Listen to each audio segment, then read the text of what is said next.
Hi guys, I hope you guys are doing good.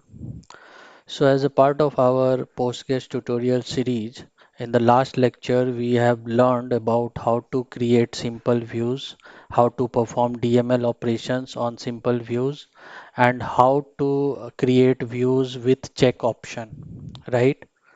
Now, in this lecture, we are going to learn about the types in PostgreSQL. Okay, so as you know, we have data types. We have predefined data types in Postgres like integer, character, begin, right, date. So we are using those to create table, right, and store data. Apart from that, we are also having we can also create user defined data types. Okay, and we can use that user defined data type to in table creation as well as storing data in the user defined form into tables. We can also use those types to return data in functions. Okay, so without wasting time, let's start the demo. Okay, so right now we have four databases, as you can see, Employee Human Resource Organization and Postgres, right? And if you guys remember in last lecture in employee databases, we had in public schema, we had created few tables, right? Department and EMP, and we had set referential integrity between department and EMP, right? So let me just show you the current data. So let me open a query tool and show you the employee table. Star from EMP. So we have this much data in EMP table, right? And we have employee ID, department ID as a foreign key. Employee ID is primary key. Employee name, employee salary, and employee role, right? So now to demo the user defined types, what we'll do, we'll create first all those types and then we'll extend this table only to add three more new columns, okay, which we will populate using user defined types, okay. So to do that, let me just drop this EMP table first. So I'll just click on delete cascade and I hope this table got dropped. Let me just check. Yes, so now we can see only department and sales, right? So let's first create a type, create all the types, okay? So basically, generally we are using three types in Postgres. Okay, so I have already prepared a script for them, right? So first one is composite type. Okay, so let me just copy paste and I can explain you what is composite type. So, so composite type, you can see we are creating this in public schema and we are creating a contact type composite type, right? So it's a contact type which will hold two fields, phone number and email ID of the employee. Okay, so we have employee ID, department ID, employee name, employee salary, employee role. Now we are going to add a new field called contact or employee contact, right? And we are going to use this contact type to store phone number and email ID in the same field contact, right? So we don't need to create separate field for phone number and separate field for email ID. Instead we will use this composite type and then we'll create table and then we'll populate data. Okay, so let me first create this type. So as you see, type got created. Let me just give the grant. Yes. So you can see types, whatever type you will create, you can see here in type in your left list, right? So you can just refresh this type. So you can see one type got created, which is contact type, right? So this is the first kind of type, guys. This is composite type. Why we say it composite? Because it holds multiple columns, right? You can add as many number of fields in this, right? as a part of composite type, and you can use this type to populate your table or return into function. Okay. Next one is enum type. So this is a second type of user defined type. So let me just paste it. Okay. So we are creating in public schema, and the type name is shift type. Okay. So each employee works in a particular shift, right? Day or night, right? So let me just query EMP and let's check field. So each employee, either they work in day shift or night shift, right? Okay, so we just drop this EMP table, no problem. So yeah, so as I said, employee can work in a particular shift, so we can have multiple shift, day, night, morning or evening, right? So for now, I'm creating only day and night shift. So let's create this shift type. So type got created. Let me just give the grant. Okay. So this enum type, guys, this one is used to define the known values. Okay, so we can have known shifts already defined, and while inserting data into the table, we can only insert this defined shifts, right, for an employee. Okay, so for that, this enum type is used. Okay. Now next one is third type is range type. Okay, so let me just copy paste and then I'll explain you. Okay, so each this is the range type. Okay, so each employee the range type name is shift time type. Okay, so each employee work in a particular time, right? So day shift has a particular time, night shift has a particular time, right? Actually, it's a time range, right? So day shift starts at a particular time and ends at particular time. Then night shift starts at a particular time and ends at particular time, right? So basically, day shift start time, day shift end time, night shift start time, night shift end time, right? So there is a time range. So to save the time range in same field, instead of creating two different field, shift start, shift time start, shift time end. No, instead of doing that, we'll create a type shift time type, and we'll save start and end time in the same field. Okay, so subtype I am giving as time, right? Because I am saving a time range. So let's just create this type. So type got created. Then let me just give the grant. So grant is also given. Okay. So now guys, let me just refresh my types no query. So you can see contact type is created, shift type is created, shift time type is created, right?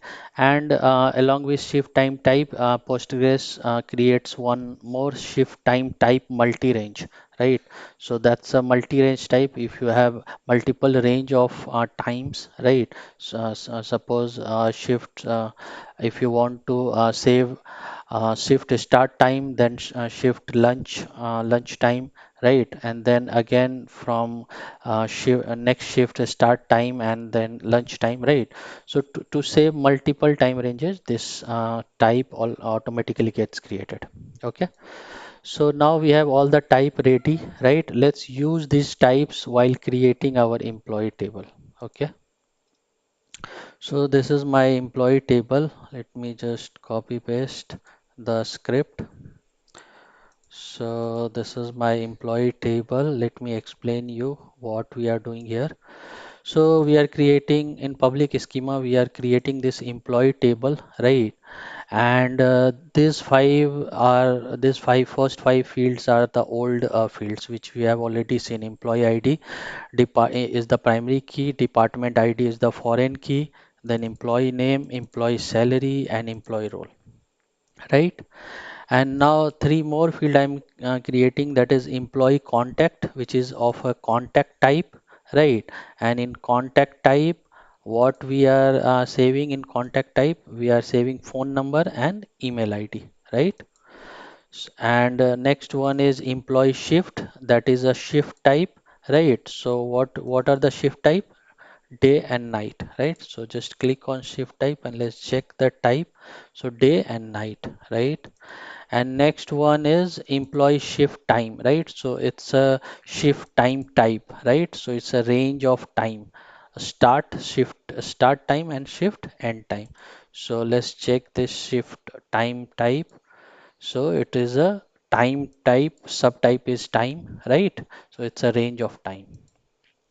So basically whatever three types we created, right? So we are using those three types in this employee table, right, while creating this employee table, so that we can store these informations, right, in this employee table when we do any inserts, right. Rest is same as previous. So constant is employee PK, primary key, department FK is foreign key. It's a referencing department ID of department table, and on update cascade, on delete cascade. If you remember this concept from last lecture, right? Otherwise, go and see that lecture. And table space is PG default, right? So let's create this table, guys. Okay, so table got created. Let's give grant to this table. Grant is also given, right? So let's expand our table uh, and check. And let me refresh it.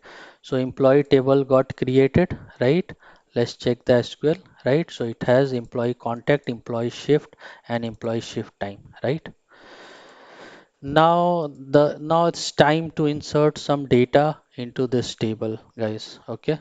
So let me just insert some of two rows I have already prepared, okay, into this table, employee table. Okay, so we are inserting this row. So employee ID is 1, department ID is 10, employee name is Mr. Abhishek, and salary is 50,000, role is DBA, right? And here we are giving first type, which is contact type, right? So contact type was a composite type. So to give while inserting rows, to give multiple values in composite type, right? There are multiple fields in composite type, mobile number and email ID. So to do that, you have to use this row keyword, and in bracket you can provide all the fields which are present in your composite data type. Okay. Next one is enum data type, right? So we have already defined day and night shift in that enum data type. So I'm giving day for Abhishek. And last one is time range, shift time range, right? So since this is a range, right? So we have to give in this format in capital bracket, you have to give the start time, right? So start time is 5 o'clock to 16:30, right? That means 4:30 in the evening. So 5:30 morning and for 16:30 in the evening, right? So this is the time range for day shift, right? So let's insert this data first. Okay, so thankfully data got inserted, right? Similarly, we'll insert second row, which is employee ID 2, department number is 10, employee is Mr. Nurendra, and salary is 40,000, is a DBA, right? And his mobile number and email ID is this one. In composite data type, his enum data type, we are putting night shift, so this is another DBA who will work in night shift, right? And Nooren's no start time and end time is start time is 16:30 and end time is 24 in the night, right? So let's insert this data. So thankfully this row also got inserted. Let's check our data. Select star from EMP. So let me show you how data looks like when we use user defined types, right? So as you see, first five fields are old data, which was a predefined data type, right? Begin, character varying, begin, character varying, right? These are predefined data types, the first five fields. And the last three fields are user defined data type, right? Contact type, shift time type. These are the user defined types we just created, right? And data will look like this, right? So in the bracket, you can see mobile number, email ID, enum shift type, it's a day, and the time range, right? So that's how, guys, we store data in no using that composite data type, using our data, different types of data types, and store define our table, and then inserting rows into that table in the format in which our type is defined. Okay, let me show you one more enum check. Okay, so let's check while if we do insert, which will have no enum, which is different, right? So in enum data type we defined only day and night, right? So there's no evening shift for us. So this is a new employee whose employee ID is 3, department ID is 10, name is Mr. Anurag, salary is 40,000, he is also a DBA. Okay, his mobile number and email ID, and its shift we have kept as evening. Okay, and time range we can keep same 16 to 24. Okay, so let's try to insert what happens if this enum evening is not present in our enum data type. So obviously it is giving an error, invalid input value for enum shift type evening, right? So that's how, guys, I just wanted to show you. So while defining enum data type, you have to define all the constants that only will be used while inserting data. Okay. So I hope you guys understood the uses of this contact types, how we use that while creating table. I will in the next lectures I will also show you how to use these types to return data from a function, right? Use as a return type in a function, these types. Okay. So I hope you guys like this lecture. Okay. So please subscribe my channel. Yeah. Thank you.